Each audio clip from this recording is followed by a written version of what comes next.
So, Will, you talked about, initially when Fred was born, going back to work, it's kind of tricky to get your head around, which I think most dads would feel. Well, maybe some would be eager to get back. I don't know.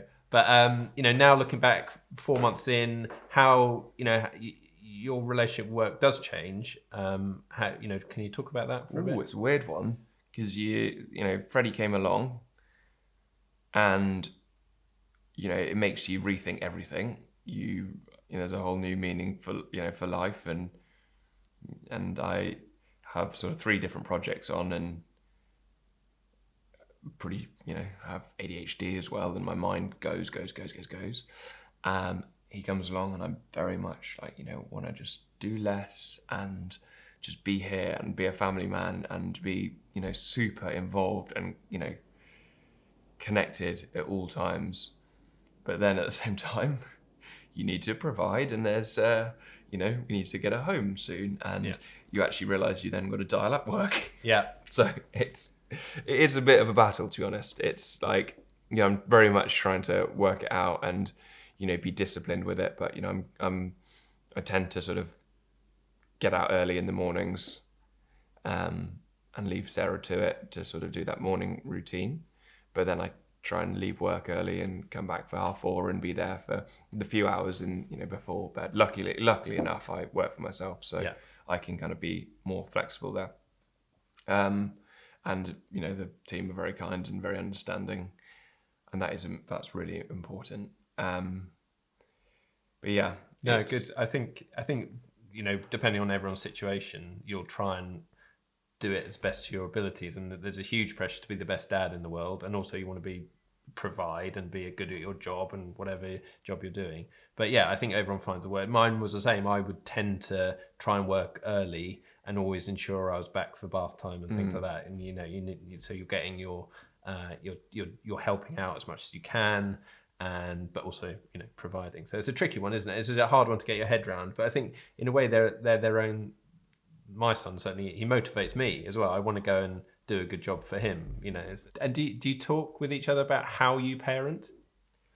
Yeah, I think it happens just quite naturally. Yeah.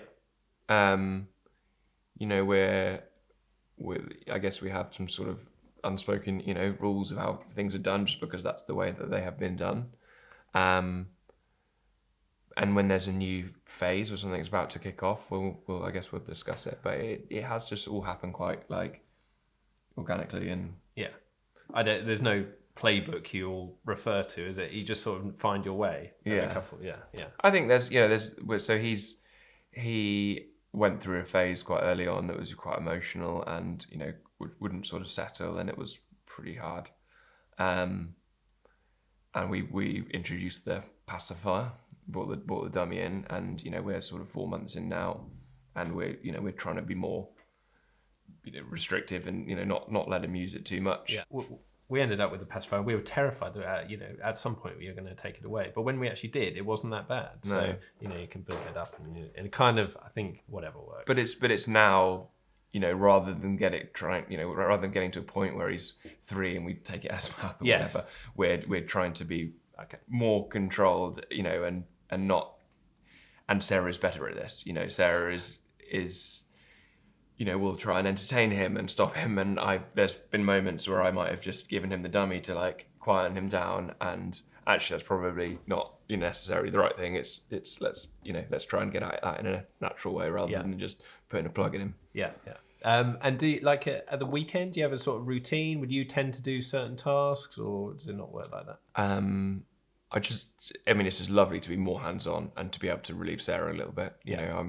I'm definitely in the mindset that when I'm back at the weekend, I want to give her, a couple of hours each day to go and do her own thing. I think that's really key. Yeah. Is like, it's tit for tat as well, is giving her a few hours on each day to go and do some exercise or see friends.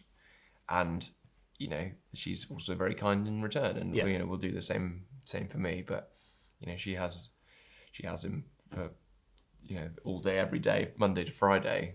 So I feel like, it's the fair thing to try and take a bit more of the job to the weekend. And date nights and getting out together?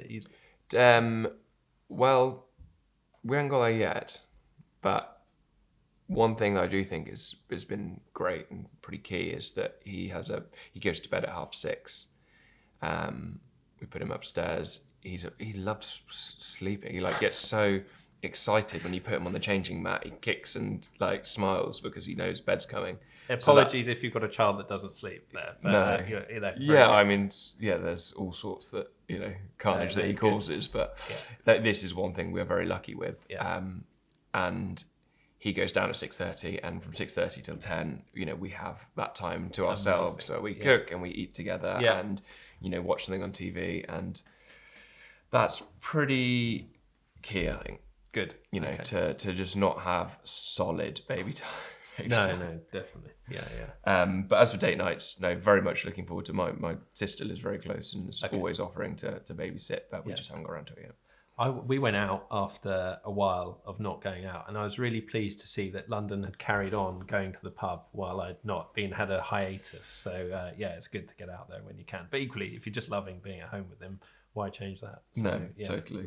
So looking forward now, you've got your happy little boy. What aspects of fatherhood are you really looking forward to get, in the next kind of year or two?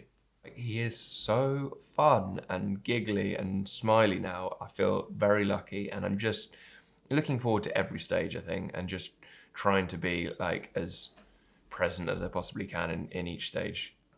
My mind in my life does run like at quite a fast speed, so I do have to work hard on that to to be there in the moment and to try and be disciplined and not go on the phone when you've got him in your arms. And but I think we're looking to buy a home together, and I can't wait to get him in there and for him to be crawling around and have his own space. But in the next couple of years, I'm sure everyone finds those moments quite the funny moment, like loves the funny moments where their kids come out with weird and wonderful things. I just gonna love that so much when I'm trying to teach him things and he's getting it wrong, but you're trying to steer him on the right tracks. It's going to be brilliant. Amazing. Cool. Well, thank you, Will. Thank you for your time. What an amazing sort of story that Will's been on. Obviously, like every Hank dad, not getting everything perfect, but what a great tale of the whole journey you've been through. So I'm very grateful for your time. I've loved it. Thank you. It's been great to chat it through, to be honest. It's been lovely. Thank you.